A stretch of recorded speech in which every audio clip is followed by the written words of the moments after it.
தற்போதைய முக்கிய செய்தி. சென்னை அண்ணா நகரில் பாலியல் வன்கொடுமைக்கு உள்ளான சிறுமியின் வாக்குமூல வீடியோ வெளியானது தொடர்பான வழக்கை சிறப்பு புலனாய்வு குழு விசாரிக்க சென்னை உயர்நீதிமன்றம் உத்தரவு பிறப்பித்துள்ளது.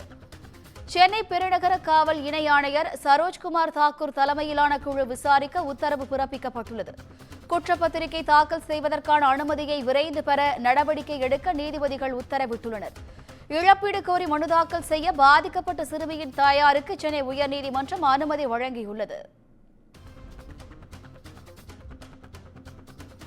சென்னை அண்ணா நகரில் பாலியல் வன்கொடுமைக்கு உள்ளான சிறுமியின் வாக்குமூல வீடியோ வெளியானது தொடர்பான வழக்கை சிறப்பு புலனாய்வு குழு விசாரிக்க சென்னை உயர்நீதிமன்றம் உத்தரவு பிறப்பித்துள்ளது.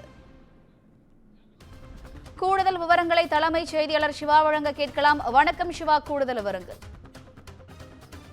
வினிதா, சென்னை அண்ணா நகரில் பாலியல் வன்கொடுமைக்கு உள்ளான சிறுமியினுடைய வாக்குமூல வீடியோ வெளியானது தொடர்பாக வழக்கையும் சிறப்பு புலனாய்வு குழு விசாரிக்க சென்னை உயர்நீதிமன்றம் உத்தரவு பிறப்பித்திருக்கிறது.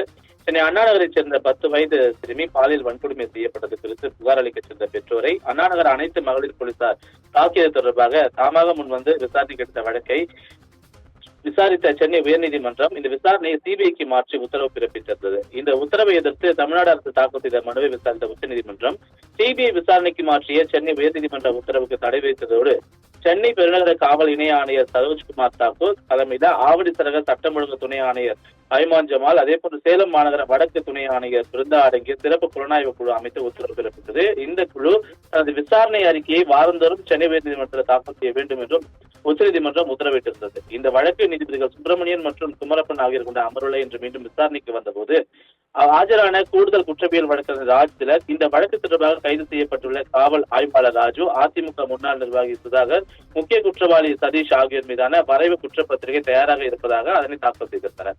காவல் ஆய்வாளர் ராஜு மீது குற்றப்பத்திரிகை தாக்கல் செய்வதற்கு அரசின் அனுமதி கிடைத்தவுடன் 3 மீது குற்றப்பத்திரிகை தாக்கல் செய்யப்படும் என்றும் தெரிவித்திருக்கிறார்கள். பாதிக்கப்பட்ட சிறுமி சார்பில் ஆஜரான வழக்கறிஞர் சம்பத் குமார், பாதிக்கப்பட்ட சிறுமி வாக்குமூலம் அளித்த வீடியோ வெளியானது தொடர்பாக எந்த விசாரணையும் மேற்கொள்ளப்படவில்லை எனவும் பாதிக்கப்பட்ட சிறுமிக்கு முழுமையாக இழப்பீடு வழங்கப்படவில்லை எனவும் கூறியிருந்தார். இதனையடுத்து குற்றப்பத்திரிகை தாக்கல் செய்வதற்கான அனுமதியை விரைந்து பெற நடவடிக்கை எடுக்க உத்தரவிட்டிருந்த இந்த நீதிபதிகள் சிறுமியின் வாக்குமூல வீடியோ வெளியானது தொடர்பான வழக்கின் விசாரணையையும் மேற்கொள்ள சிறப்பு புலனாய்வு குழுக்கு உத்தரவிட்டனர்.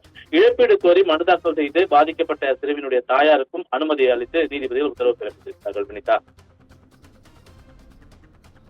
விவரங்களுக்கு நன்றி சிவா.